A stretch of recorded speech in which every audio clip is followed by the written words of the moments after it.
Okay, guys, this short video is just to show you how you're going to do with the income statement that I want you to provide. Let's say the customer will give you this. The customer right here. This is the customer. He gives you this in transaction tracker. You have recap income right here, and you have recap expenses right here. Okay. So what do? You use this to create this one. I'm going to share with you this information.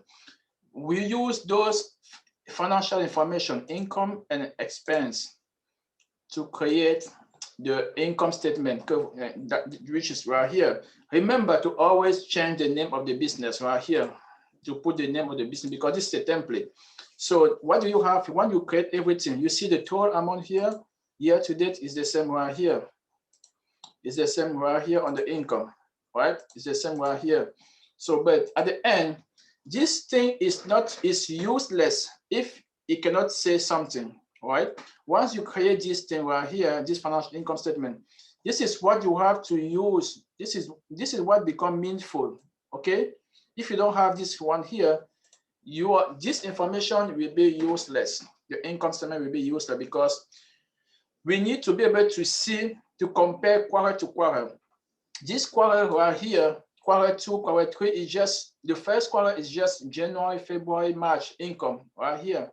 I already added, okay? Quarter 2 is the next one right here. Quarter 3 is the next one. So 2020, which is this activity right here, you need to know that this activity is for 2020 activity, okay? So once you have 2020 activity, which is actually this first line right here, you're gonna get, you add quarter 1, quarter 2, quarter 3, quarter 4, and over here you have a total. Let me put here total.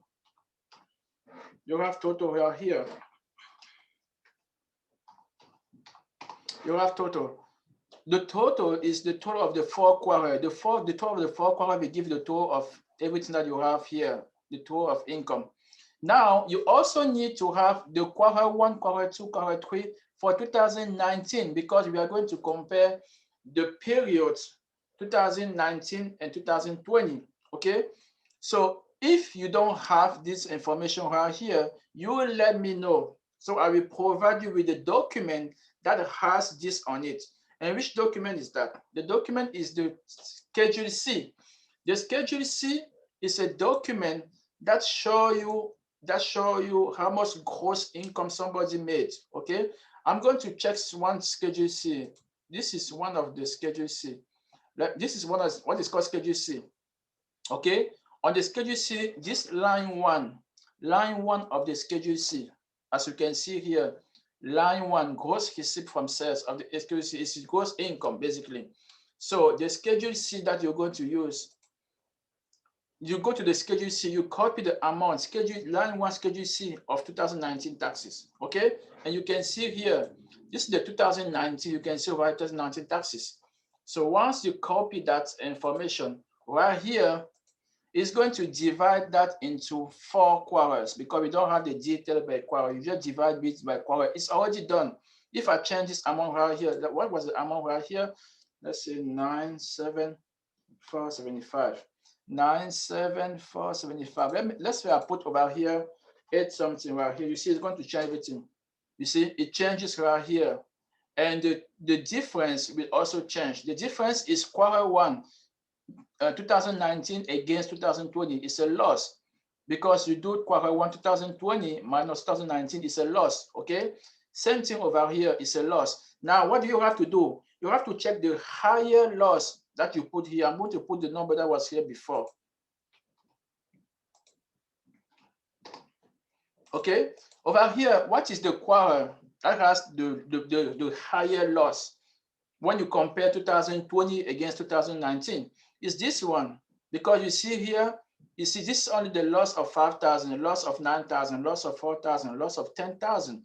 So you have right here the higher loss, and this amount right here, when you it's just duplicate itself over here, so that the person reading this financial statement can understand what we're talking about.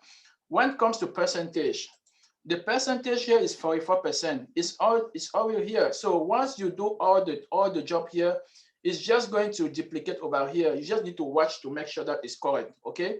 So you have to take this one and adjust it with any income statement that you have created, okay? I want you to take this over here and copy or adjust it to create this information in any single income statement that you have created in the past. Because when you send it to me, I have to open it and I also have to do this again, okay?